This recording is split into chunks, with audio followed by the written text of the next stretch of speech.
अस्सलाम वालेकुम viewers, rich Pakistan का नया एपिसोड लिए मैं हूं आपका मेजबान अब्दुर्रहमान। आइए डिस्कस करते हैं आज की दो इंटरेस्टिंग न्यूज़। सेंट्रल एशिया की रियासतों से सस्ती पन बिजली अफगानिस्तान और पाकिस्तान पहुंचाने के लिए ट्रांसमिशन लाइन का मंसूबा शुरू किया गया था। 2021 में अफगानिस्तान में तालिबान आने के बाद रुक गया था। उस मंसूबे को दोबारा शुरू कर दिया गया है। इस मंसूबे के जरिए पाकिस्तान को कितने हजार मेगावाट बिजली मिलेगी, अफगानिस्तान को कितनी बिजली मिलेगी और इसकी दीगर क्या मोडेलिटीज़ हैं, आज डिस्कस करेंगे। जबकि आज की दूसरी खबर, हुकूमत पाकिस्तान ने 3 सालों के दौरान मुल्क से मोबाइल फ़ोन के एक्सपोर्ट्स बढ़ाकर $500 मिलियन सालाना करने का टारगेट रखा है। एक अच्छा टारगेट है। हम दुआ करते हैं कि इस टारगेट के ऊपर बाकायदा अमल भी हो, इसको अचीव किया जाए। लेकिन पहले चलते हैं कासा 1000 प्रोजेक्ट, जिसके तहत ताजिकिस्तान और किर्गिस्तान की सेंट्रल एशियन स्टेट से सस्ती पन बिजली 1270 किलोमीटर तवील ट्रांसमिशन लाइन के जरिए सस्ती पन बिजली अफगानिस्तान और पाकिस्तान को मुहैया करनी थी। हुआ क्या कि 2021 में जैसे ही तालिबान की हुकूमत आई, ये प्रोजेक्ट रुक गया, इसे दोबारा शुरू कर दिया गया। उम्मीद है कि 2025 तक मुकम्मल होगा। इस प्रोजेक्ट के जरिए 300 मेगावाट बिजली अफगानिस्तान को और 1000 मेगावाट बिजली गर्मियों के 6 माह के दौरान पाकिस्तान को दस्तयाब होगी। ये बिजली चूंकि हाइडल सोर्स से पन बिजली से आएगी, इसलिए मई, जून, जुलाई, अगस्त, सितंबर और अक्टूबर के 6 माह के दौरान पाकिस्तान को बिजली मिलेगी। सर्दियों में बिजली पाकिस्तान को नहीं मिलेगी। वैसे पाकिस्तान ने बहुत हद तक अपने हिस्से का काम कर लिया है। 113 किलोमीटर की ट्रांसमिशन लाइन पाकिस्तान के अंदर है, बाकी कनेक्टिंग का पूरा निज़ाम पाकिस्तान के अंदर है। 700 किलोमीटर की ये लाइन जो है अफगानिस्तान में, उस पर भी काम हो रहा है। अब इस प्रोजेक्ट से पाकिस्तान को जो बिजली मिलेगी वो 9.4 US सेंट पर यूनिट होगी, जो कि पाकिस्तानी रुपयों में कन्वर्ट किए जाएं तो आजकल के हिसाब से 26 रुपये यूनिट बनती है। मैं समझता हूँ महंगी बिजली है। अब इस 9.4 सेंट के रेट के अंदर जो बिजली की कॉस्ट है वो 5.5 सेंट है और 4 सेंट उसकी ट्रांसपोर्टेशन और दीगर अखराजात की मद में डाले गए हैं। हुकूमत पाकिस्तान को चाहिए कि इस 4 सेंट के ऊपर पूरा फाइट करें, इसे 1 सेंट तक लेकर आए, क्योंकि अफगानिस्तान जो बिजली सेंट्रल एशिया से इस वक्त ले रहा है वो 3 सेंट पे ले रहा है। तो चले हम अफगानिस्तान से दूर से ही कुछ ट्रांसमिशन डिस्ट्रीब्यूशन के लॉसेस दीगर मसाइल डाल भी लें तो बड़ी हद तक इसकी कॉस्ट 6.5 सेंट फी यूनिट होनी चाहिए, जो कि पाकिस्तानी रुपयों में तकरीबन 16-17 रुपये पड़ेगी। तो वो हमारे लोगों के लिए एक बड़ा अच्छा सोर्स होगा। अगर हमने 26 रुपये की यूनिट बिजली सेंट्रल एशिया से लेनी है और फिर उसके ऊपर हमारे अपने मुल्क के अंदर डिस्ट्रीब्यूशन ट्रांसमिशन लॉसेस डाल लें तो 30 रुपये की हुकूमत पाकिस्तान को पड़ेगी, तो वो कैसे आवाम के लिए वायबल रहेगी? ये एक बहुत अहम मसला है। जिस वक्त पाकिस्तान ने ये प्रोजेक्ट कंसीव किया था सन 2010 में, पीपल्स पार्टी की हुकूमत ने, उस दौर में पाकिस्तान में बिजली की स्वेल लोड शेडिंग थी, नए पावर प्लांट्स लग नहीं रहे थे। तो फौरी तौर पर वर्ल्ड बैंक ने कहा कि आप 1000 मेगावाट तो यहाँ से पन बिजली ले लें। बदकिस्मती से प्रोजेक्ट मैच्योर होते होते 2014 तक आया। उसके बाद पाकिस्तान में सीपेक के तहत हम लोगों ने कोई 11,500 मेगावाट के अपने पावर प्लांट शुरू कर लिए। उनमें से भी 8,884 मेगावाट के पावर प्लांट मुकम्मल हो चुके हैं। अब हम उनका किराया भी अदा कर रहे हैं, और अगर ये मंसूबा हमने मुकम्मल कर लिया 2025 के आखिर तक, तो इसका भी हमने किराया अदा करना है। जी हाँ, ये मंसूबा भी टेक और पे मॉडल पे लिया गया है कि हम इन वस्ती एशिया के मुल्कों से बिजली लें या ना लें, हमने इनको इस बिजली के एवज किराया देना है। पहले 2021 में ये किराए की रकम 36 अरब रुपए सालाना बन रही थी 6 महीने के हिसाब से।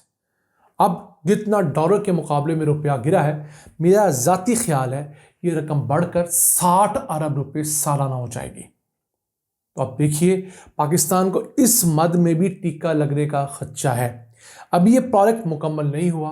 मेरी अरबाब इख्तियार से और मौजूदा PDM2 हुकूमत से दरख्वास्त है कि इस प्रोग्राम को दोबारा रीनिगोशिएट किया जाए, इसके टैरिफ को इंटरनेशनल स्टैंडर्ड्स पर देखा जाए ताकि पाकिस्तान के ऊपर मज़ीद बर्डन ना बने। अगर हम 16, 18 या 20 रुपये वाली बिजली लेने में भी कामयाब हो जाते हैं तो यकीनन गर्मियों के अंदर आवाम के लिए रिलीफ होगा, हम एक सस्ता सोर्स ज़रूर दस्तयाब होगा। आइए चलते हैं आज की दूसरी अहम खबर की जानब। पाकिस्तान से मोबाइल फ़ोन की एक्सपोर्ट्स का आगाज़ हुआ है। पिछले साल पाकिस्तान ने तकरीबन $150 मिलियन के मोबाइल फ़ोन एक्सपोर्ट किए हैं। तो अब हुकूमत का प्लान ये है कि अगले 3 सालों के दौरान इसको बढ़ाकर $500 मिलियन सालाना किया जाएगा। अगर हम बात करें चाइना की, तो चाइना सालाना $150 बिलियन के मोबाइल फ़ोन और एसेसरीज एक्सपोर्ट करता है। वियतनाम कुछ $60 बिलियन की मोबाइल फ़ोन और एक्सेसरीज उसकी एक्सपोर्ट करता है। हालांकि वियतनाम हमसे आधे से भी छोटा मुल्क है। इसी तरह इंडिया अब $10 अरब से ज़ायद के मोबाइल फ़ोन और उसकी एक्सेसरीज एक्सपोर्ट करने लगा है। दुनिया में पोटेंशियल बहुत बड़ा है। मोबाइल फ़ोन ही $1 ट्रिलियन की इंडस्ट्री है। तो हम उस $1 ट्रिलियन की इंडस्ट्री में अगर 1% हिस्सा भी ले लें तो वो हमारे हैसियत से कहीं बड़ा हो जाएगा।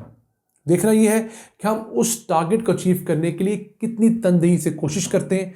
हुकूमत ने 1-2 बड़े इश्यूज सॉर्ट आउट कर लिए हैं कि जो पाकिस्तान से मोबाइल फ़ोन एक्सपोर्ट करेगा उसे 3% रिबेट मिलेगा, यानी जितनी अमाउंट का मोबाइल फ़ोन एक्सपोर्ट किया जाएगा उसको 3% मुनाफा हुकूमत पाकिस्तान देगी उस कंपनी को, और इससे फ्यूचर में बढ़ाकर 8% तक किया जाएगा। एक अच्छा इनिशिएटिव है, एक अच्छा इंसेंटिव है।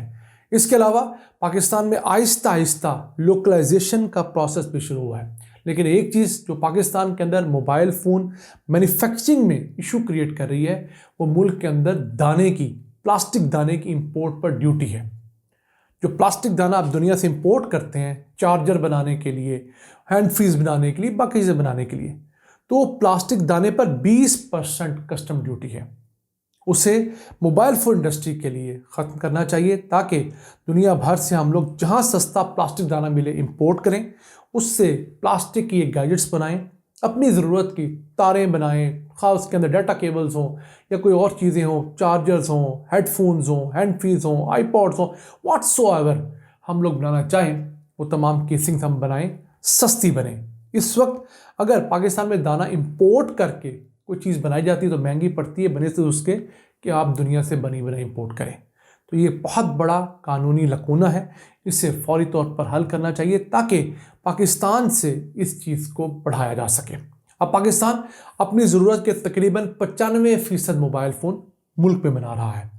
सिर्फ 2 कंपनियां दुनिया में ऐसी हैं जो आलमी मयार की हैं, पाकिस्तान अभी तक नहीं आई, एक आईफोन और एक हुआवे।